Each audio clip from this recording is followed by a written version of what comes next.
pour les Républicains. Vous avez 5 minutes, monsieur le député.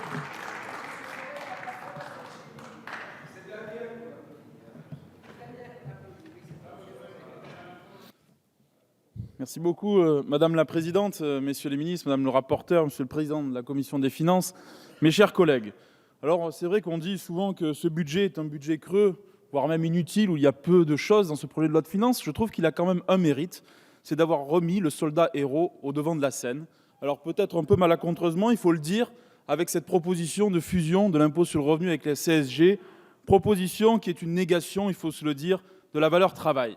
Je voudrais, pour ce projet de loi de finances, faire trois critiques d'une loi de finances qui est un peu la princesse qui croyait au conte de fées. Le premier conte de fées, c'est de considérer que ce budget serait sincère, alors que, monsieur le ministre, c'est un budget en trompe-l'œil. On l'a dit, un budget en trompe-l'œil d'abord sur les notions de déficit en tant que tel, difficilement atteignable, comme le dit la Cour des comptes, mais aussi un projet en trompe-l'œil par rapport à une hypothèse de croissance qui est fragile et qui, comme l'a dit le président de la Commission des finances, dépend surtout de notre niveau d'investissement et de nos capacités d'investissement. Enfin, un budget en trompe-l'œil aussi, parce que vous annoncez 16 milliards d'euros d'économies, mais un quart de ces 16 milliards apparaît, comme l'a dit le rapporteur, peu documenté, ou en tout cas en manque d'informations. La deuxième critique de ce projet de loi de finances, c'est l'illusionnisme fiscal. Alors avec vous, on a connu d'abord la période du détricotage fiscal, qui était la première période. Ensuite, on a eu celle du matraquage fiscal. Et maintenant, on a celle de l'illusionnisme fiscal, celle qui consiste à faire croire aux Français que les impôts baissent, alors que le taux de prélèvement obligatoire reste constant.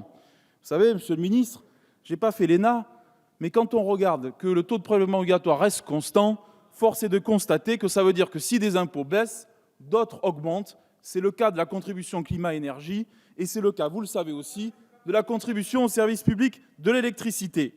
Ensuite, force est de constater que vous concentrez l'impôt sur les classes moyennes, que vraiment vous n'aimez pas, pourtant les seuls capables de prendre effectivement cet ascenseur social. La troisième critique que je voudrais faire, c'est sur le rythme et l'ampleur de l'effort à l'égard des collectivités territoriales. Que l'on soit à Époisse en Côte d'Or ou qu'on le soit à Évosges dans l'Ain, la DGF va diminuer partout. Et elle va diminuer de manière extrêmement forte. C'est moins 11 milliards d'euros que la Cour des comptes elle-même dénonce parce que les collectivités locales sont les premiers investisseurs. 70% de l'investissement public provient des collectivités locales. Et vous le savez, moins d'investissement, c'est moins de croissance et c'est bien entendu moins d'emplois également. Alors, nous aurons l'occasion d'en débattre lors du congrès des départements de France. Mais vous dire que pour les départements, et en tant que président du département de l'Ain, nous voulons le souligner, c'est que c'est le double, c'est l'effet de ciseaux, avec la baisse des dotations et de l'autre côté, l'explosion des dépenses sociales. Et nous attendons de vous des gestes forts, notamment sur les allocations sociales qui explosent, comme celle du RSA.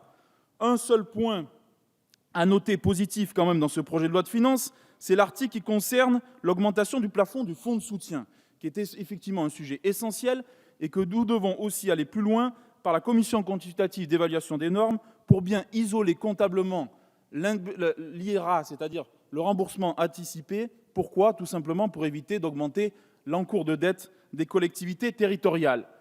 Je crois que ce budget nous montre quoi ? Nous montre qu'en fait, il n'y a pas de cap, il n'y a pas de vision et surtout, il n'y a plus de courage politique, mais ça fait longtemps effectivement qu'il n'y en a plus. Alors vous nous dites, mais qu'est-ce que vous proposez ? Quelles sont les grandes réformes structurelles ? Je crois que le rôle de l'opposition, c'est d'abord effectivement de s'opposer, mais c'est aussi de donner des orientations et des pistes. Et il y a 3 principes qui doivent nous guider. Le premier, c'est celui de la stabilité fiscale. Effectivement, nous regrettons, sur les bancs des Républicains, votre choix de reporter de 3 mois les allégements de charges sociales sur les entreprises. Parce que l'investissement, c'est la confiance. Et que la confiance, les entreprises l'ont perdue. Les ménages l'ont perdu et les collectivités locales sont en train également de le perdre. Le deuxième principe, c'est le principe de justice fiscale.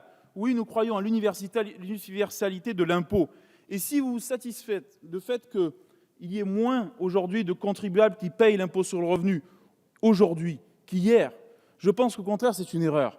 Parce que le but de l'impôt sur le revenu, c'est que chacun le paye en fonction de ses capacités contributives. C'est aussi le sens que nous devons donner à la société française. Et le troisième point, c'est le principe de la compétitivité de l'impôt. Oui, nous condamnons le fait que vous ayez remis en cause la TVA sociale qui avait été portée par l'ancienne majorité. Oui, nous devons stabiliser l'impôt sur les sociétés. Et oui, nous devons aussi revoir la taxation sur le patrimoine dans notre pays. Je terminerai en disant que finalement, on le voit, c'est un budget creux, un projet de loi de finances vide, des économies en trompe-l'œil, une concentration de l'impôt, une trop brutale diminution des dotations de l'État à l'égard des collectivités territoriales. Vous l'avez compris, ce n'est pas le temps du grand soir fiscal, mais c'est certainement en tout cas le temps des grands déboires fiscaux pour cette majorité. Pourquoi ? Parce que la clé, c'est la relance de l'investissement. Mais au-delà de la relance d'investissement, messieurs les ministres, la clé, c'est d'abord et avant tout la défense de nos valeurs, à savoir le mérite, l'effort, la responsabilité et les libertés, parce qu'un budget, ce n'est pas simplement des chiffres, ce n'est pas simplement des normes comptables, c'est aussi une véritable vision de la société.